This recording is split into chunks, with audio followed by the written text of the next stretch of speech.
வணக்கம். நலமா இருக்கீங்களா?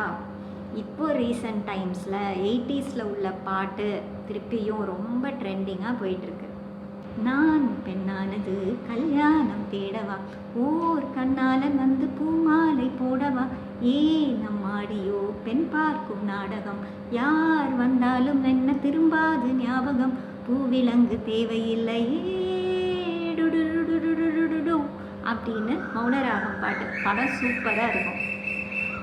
ஆனால் இப்போது நிறைய பேர் கிளம்பியிருக்காங்க, ஐயோ எனக்கு கல்யாணமே வேண்டாம் சாமி, ஆளை விடுங்கடா அப்படின்னு.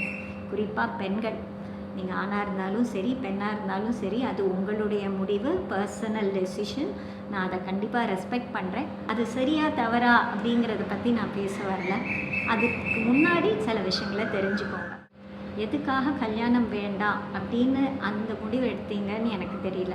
ஆனால் நீங்கள் தெரிஞ்சுக்க வேண்டிய ஒன்று என்ன அப்படின்னா, சூழ்நிலைகள் மாறிக்கிட்டே இருக்கும், ஆட்கள் மாறுவாங்க.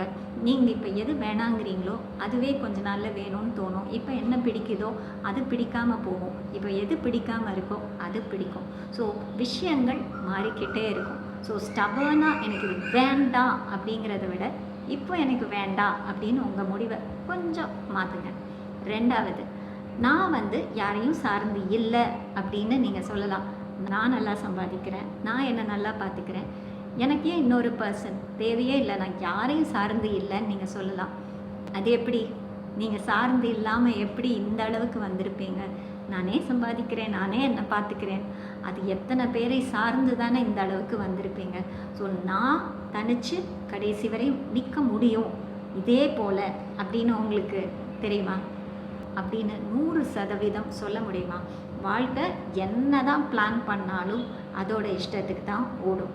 அதாவது சில விஷயங்கள் நம்ம கையை மீறி நடக்கிறதுக்கான நிறைய வாய்ப்பு இருக்குது. நடக்கலாம் தான் சொல்கிறேனே தவிர நடக்கும்னு சொல்லலை. ஆக்சிடெண்ட்ஸ் நமக்கு கண்டிப்பாக இன்னொருத்தருடைய துணை வேணும் அப்படின்னு நம்மளை ஆக்கலாம். உடம்பு சரியில்லாமல் போகலாம், இல்னஸ். சரி, இந்த ரெண்டுலேயும் தப்பிச்சாலும் இன்னொரு விஷயம் இருக்குது, ஓல்டேஜ் அப்படின்னு. வயதானதுக்கு பிறகு நீ சாப்பிட்டியான்னு கேட்குறதுக்கு எனக்கு ஒரு ஆள் இல்லையே அப்படின்னு தோணும். சின்ன சின்ன விஷயங்களுக்கு இன்னொருத்தரை டிபெண்ட் பண்ணி இருப்போம். சரி, அவங்க நம்ம ஃபேமிலியை சேர்ந்தவங்களே இல்லை, யாரோ ஒருத்தர் உங்களுக்காக பண்ணுறாங்க அப்படின்னாலும் ஒரு ஏக்கம் இருக்கும். ஸோ இதெல்லாம் தெரிஞ்சுக்கோங்க. அதுக்கப்புறம் உங்களுடைய டெசிஷன்ஸ் என்ன அப்படின்னு யோசிக்கோங்க. ஏன்னா ஃபேமிலியால் நிறைய பேர் நிறைய கஷ்டப்பட்டுருக்காங்க. அதெல்லாம் தான் நம்ம கண்ணுக்கு தெரியும். ஏன்னா அது இயல்பு. என்ன பிரச்சனைகள் அப்படிங்கிறத பார்க்குறது தானே நம்மளுடைய இயல்பு. ஆனால் நல்ல நிலைமையில் இருக்கிறவங்களுக்கு பின்னாடி ஒரு நல்ல ஃபேமிலி எப்போதும் இருக்குது. அந்த ஃபேமிலிங்கிறது எப்படி கிடைக்கும்? கல்யாணம் மூலமாக தானே. ஸோ யோசிச்சு பாருங்கள், சரியா அப்படின்னு. ஸோ எல்லாராலையும் தனியாலாம் இருந்துட முடியாது. அது மாதிரி தான். தேங்க்யூ. டாடா.